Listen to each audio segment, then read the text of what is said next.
नमस्कार दोस्तों, welcome to the part 2 of the Dhan yoga series lecture. तो जैसे कि हम लोगों ने अपने पिछले लेक्चर में बात की थी कि हम लोग कुछ और एग्जांपल्स लेंगे धन योगास पे, जिसमें दशास भी लेंगे। तो उसी लिए हम आइए एक नया चार्ट देखते हैं।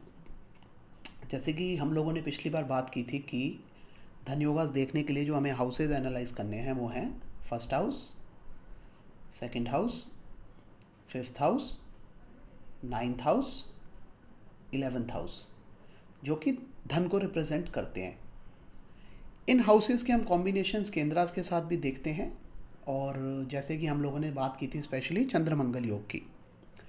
तो आइए इन सब चीज़ों को ध्यान में रखते हुए हम लोग इस चार्ट को एनालाइज करते हैं। तो यहाँ पे अगर हम अब ये चार्ट देखते हैं तो देखिए यहाँ पे जो लग्नेश है बुध, वो 7th हाउस में बैठा हुआ है और सन के साथ संबंध रख रहा है। यहाँ पे ये देखिए ना, सन के साथ हैं, और इसको शनि जो है वो अपनी 10वीं दृष्टि से इसको देख रहा है। तो यहाँ पे अगर हम देखें तो मर्करी इज़ द लग्ना Lord and the 4th Lord. इसको सैटर्न जो कि 8th और 9th लॉर्ड है वो दृष्टि दे रहा है, यानी कि there is a combination of lagan lord plus 9th lord, जिसमें 3rd लॉर्ड का भी कॉम्बिनेशन है। तो हम ये कह सकते हैं कि जो इन्होंने धन एकत्रित किया है वो सेल्फ एफर्ट से करा है। बट जो हमारा मेन कॉम्बिनेशन है दैट इज़ लग्ना लॉर्ड प्लस 9th लॉर्ड। तो यहाँ पे ये कॉम्बिनेशन सेटिस्फाई हो रहा है। अब इसमें हम और देखते हैं कॉम्बिनेशंस क्या क्या हैं। तो देखिए जो सेकंड लॉर्ड है मून है, सेकंड लॉर्ड इज़ मून, वो 5th हाउस में बैठा हुआ है। यहाँ पे सॉरी, सेकंड लॉर्ड मून जो है वो एक सेकेंड 11th हाउस में बैठा हुआ है।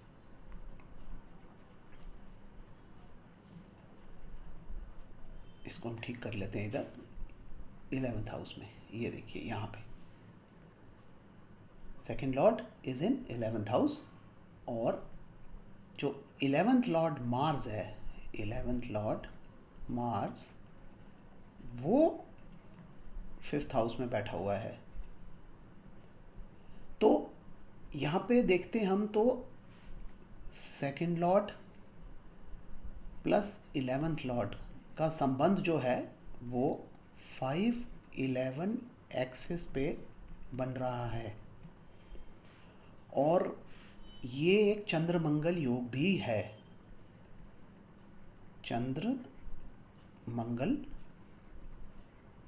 योग जो कि हम लोगों ने डिस्कस किया था कि क्लासिक्स में इस योग के बारे में बहुत बताया गया है।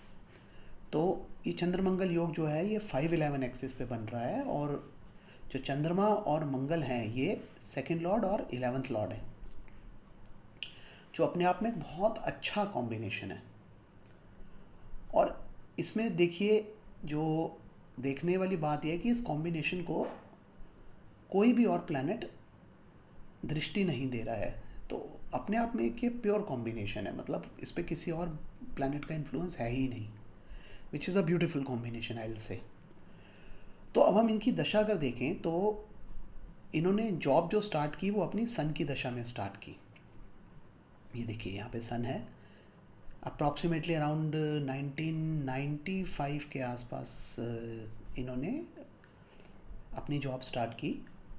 तो आप ये चीज़ देखिए कि सन जो है वो 3rd लॉर्ड है और लग्नेश के साथ संबंध रख रहे हैं, प्लेस्ड इन 7th हाउस, और 10th हाउस से सैटर्न की दृष्टि है जो कि 9th लॉर्ड है, और सैटर्न को जुपिटर भी देख रहे हैं सामने से जो कि 10th लॉर्ड है। तो ये एक अपने आप में कॉम्बिनेशन बन रहा है जो दिखाता है हमें कि ये अपना प्रोफेशन इस टाइम पे स्टार्ट करेंगे।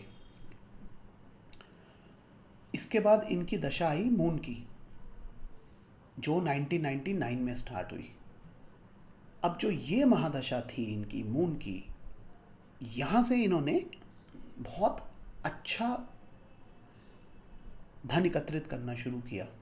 मतलब इनको बेसिकली ये एक एमएनसी में बहुत हाई पोजीशन पे जॉब करते हैं, तो इन्होंने, आप ये समझिए कि इनको बहुत अच्छा राइज मिला मून की महादशा में, और उसके बाद ये ग्रो करते गए, जो कि कंटिन्यू हुआ मार्स की महादशा में। उसमें भी इनका राइज चलता रहा।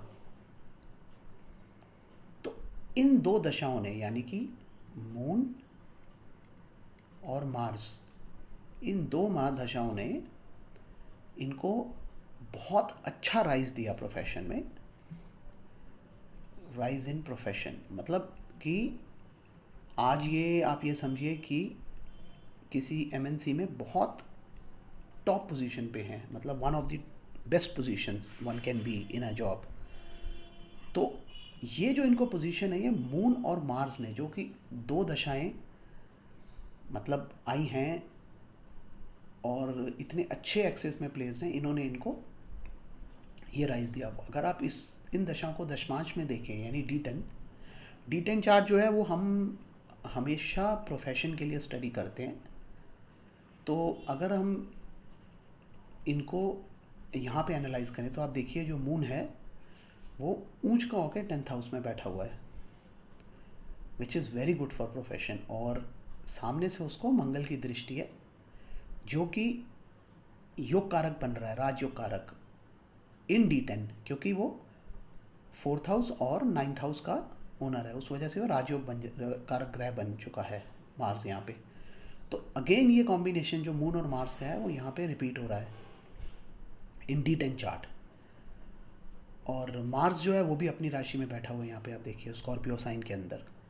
तो ये जो कॉम्बिनेशन है डी10 में रिपीट होने की वजह से इनको इतनी अच्छी राइज मिली है।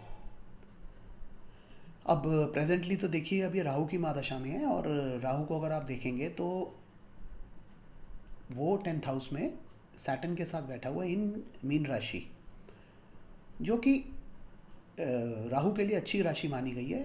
मतलब राहु केतु अगर इन राशियों में हो, यानी कि जेमिनी, विर्गो, उसके बाद धनु या मीन, इन राशियों में इनको अच्छा माना गया, प्रेस किया गया। खासकर राहु को मीन राशि में काफ़ी प्रेस किया गया है।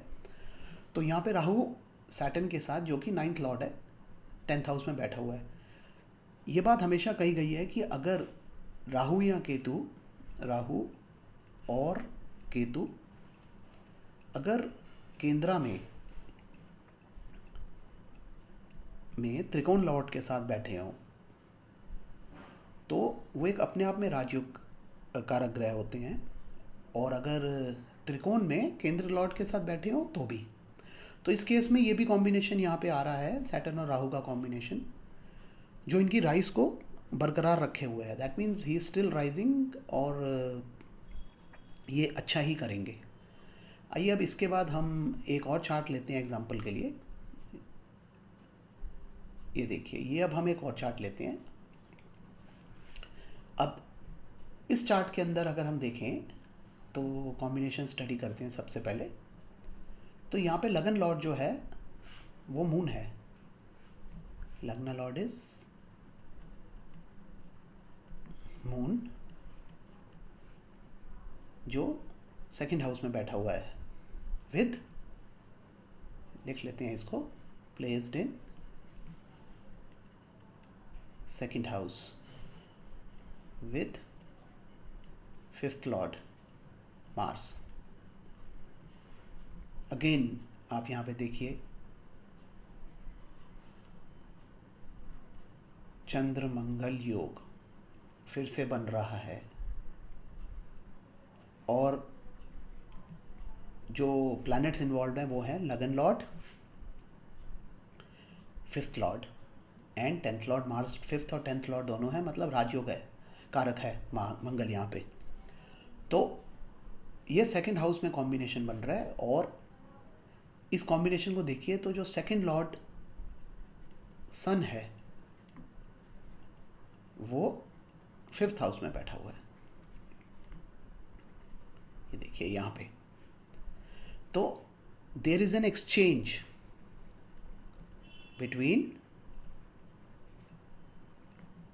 Second lord and fifth lord. Fifth lord का एक एक्सचेंज भी है। तो ये बहुत अच्छे धन योग बने हुए हैं इस चार्ट के अंदर यहाँ पे। तो ये जो जातक हैं ये अप टिल वीनस दशा बहुत ऑर्डिनरी थे। जो 2000 आप देखिए 7 में ख़त्म हुई है, 2007 तक बहुत ऑर्डिनरी लाइफ थी इनकी।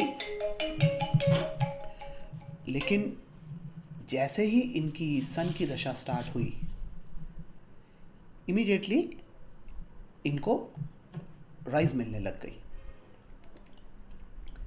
और अब ये मून की महादशा में हैं, तो इनकी बहुत अच्छी ग्रोथ हो रही है पैसे के हिसाब से, और ये कंटिन्यू होगी मंगल की महादशा में, जो हम इजीली यहाँ पे देख सकते हैं। तो यहाँ पे भी अब हम देखें तो 3 दशाएं, सन, मून और मार्स, कंजिक्यूटिव दशाएं हैं, जिस वजह से इनकी फाइनेंशियल ग्रोथ हो रही है। तो कहीं पे भी अगर आप किसी भी मिलियनर का चार्ट देखेंगे जिन्होंने बहुत अच्छा पैसा कमाया हो लाइफ में, उनको हमेशा कंजिक्यूटिव दशाएं मिलती हैं, मतलब एक के बाद एक इस प्रकार की दशाएं मिलेंगी, जिससे कि अच्छी ग्रोथ होती है लाइफ में। आई होप कि ये 2 चार्ट्स करने के बाद आपको धन योग एनालाइज करने और क्लियर हुए होंगे। बाकी फिर भी आपका अगर कोई सवाल हो तो आप मुझे ईमेल कर सकते हैं। मेरा ईमेल आईडी डिस्क्रिप्शन में दिया हुआ है,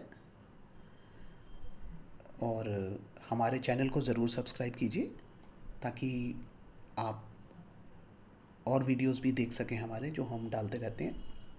धन्यवाद।